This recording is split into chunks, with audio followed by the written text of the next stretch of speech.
In her bedtime clothes she paints on an unfinished surface, with tools littering the space around her. Unknowingly she stirs a brush into a hot mug of tea. Spellbound with visions she sinks into a deep raven sleep. The night withering light channels through the single pane glass, bouncing the colours of dust that swirl from the rising spitfire heat. Her paint-bomb slippers bear the battle scars of fancy flicks to canvas. We are at war with coloured pigment that never reach the finish. The rising steam bellows from the oiled tea surface, blooming the air for an artist's dream. Her thoughts are deeper than any ocean, imploding faster than all the tides, crashing more than all the waves on all the shores and all the moonlit lies. The rugged half-nude canvas reacts with each waving wand that bonds and folds unwanted strokes.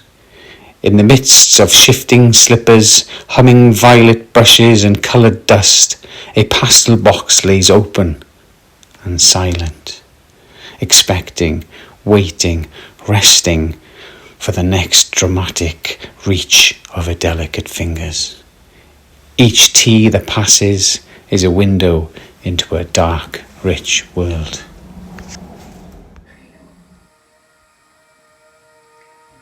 Yeah, I used to walk, a lot with my granddad, specifically down in the Gwaun Valley, and he'd always tell, stories. He was a storiwr, he would tell tales of like the land as we walked, and I think it is a part of our culture and heritage that we have these stories that really connect us to places. We've got quite a rich history, oral history, which have really fed into my fascination of wanting to visualize these in my artwork, really. I think the portraits, faces, people have always fascinated me. Yeah, I really like that story you were telling me about your grandmother meeting like the Romani community that was down there. Yeah. When she was younger. My great grandmother then had a close friend, Mary Lovell, which is one of the famous Lovell. The Lovell family, which is part of the Romani community, that visited the Gwaun Valley every year. They worked the land, when the potatoes needed picking and so on. So they would come and they would travel, and I think there was much more cooperation in those days when there was less machinery and things, and people needed community to work the land. And Hannah showed me the works by Augustus and Gwen John. I really loved that little etching that he'd done of a Romani gypsy, and it really sort of made me think, I want to spend a bit more time and maybe get to know them how they are now.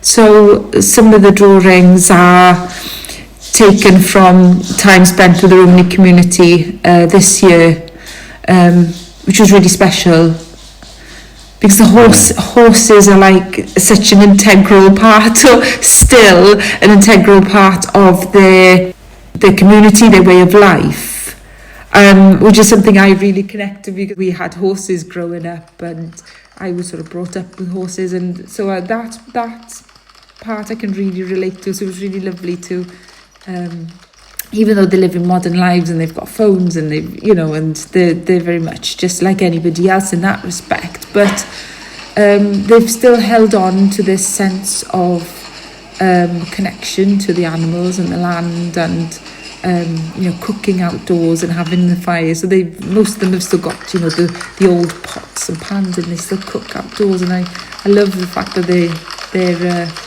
still connected to that part of their culture and identity. Yeah.